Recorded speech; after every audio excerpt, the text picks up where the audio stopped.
તારીખ 29 જાન્યુઆરી 2026 બધાને જય ગુરુદેવ, જય માતાજી. આજના સુવિચારમાં એક મને કડી યાદ આવે છે. એ કડી હું આપને સંભળાવું છું. એક કવિતા આવતી અને એમાં મીન પિયાસી લેખક છે, કવિ છે, અને એમને કબૂતરોનું ઘૂ ઘૂ ઘૂ એવું કાવ્ય લખ્યું છે. એમાં એક કડી એવી આવતી કે પરમેશ્વર તો પહેલું પૂછશે, કોઈનું સુખ દુઃખ પૂછ્યું તો ગે ગે ગે ગે ફે ફે ફે ફે કબૂતરોનું ઘૂ ઘૂ ઘૂ.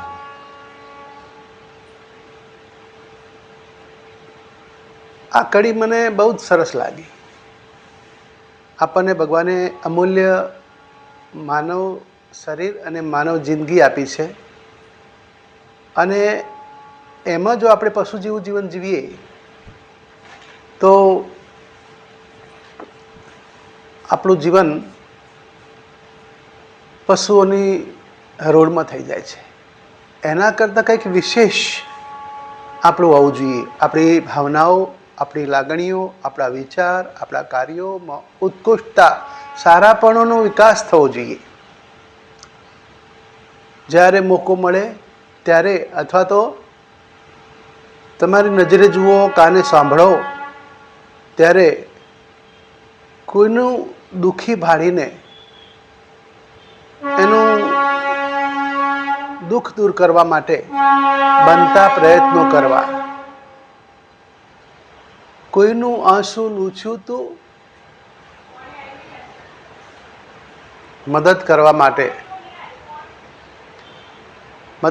માટે આપણે આપણા મનથી તૈયાર થવું જોઈએ. કવિ કાગની એક રચના છે, આંગણિયા પૂછીને કોઈ આવે રે. એમાં એક કડી એવી છે,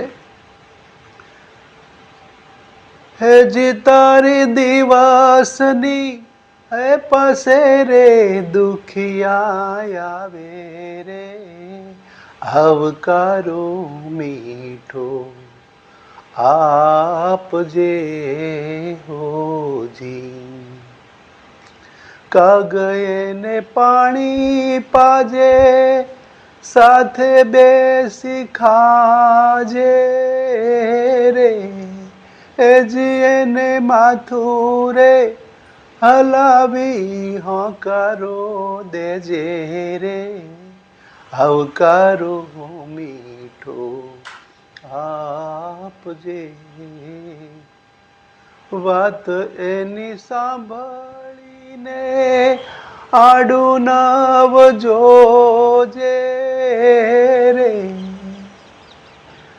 વાત એની સાંભળીને આડું નવ જોજે રે, હેજી એને માથું રે એ હલાવી હોંકારો દેજે રે, આવકારો મીઠો આપજે. આપણી આજુબાજુ એવા લોકો દુખિયા છે, એમને એમનું દુઃખ દૂર કરવા, એમની તકલીફ દૂર કરવા માટે આપણે સદાય પ્રયત્નશીલ રહેવું જોઈએ. અસલમાં એ જ આપણી મૂડી છે. ભગવાનનું એ કામ છે. બધા ભગવાનના બાળકો છે, અને એના બાળકોને મદદ કરવી એ ભગવાનને રાજી કરવા બરાબર છે. તો માણસ, પશુ, પંખી, જીવજંતુ, વનસ્પતિ, જ્યાં પણ મોકો મળે સેવાની તક ચૂકવી ના જોઈએ. આ વિચારો જો આપણા જીવનમાં આવી જાય તો એક નૈતિક મૂલ્ય આપણા જીવનમાં સદા સ્થાયી થઈ જાય છે, અને આપણામાં માનવતાના ગુણ વિકસે છે, દેવત્વના ગુણ વિકસે છે, અને આપણે આત્મિક વિકાસ કરતા જઈએ છીએ. આજની વાત સમાપ્ત. ચંદન વાલમિયા, પાટણના. જય ગુરુદેવ, જય માતાજી.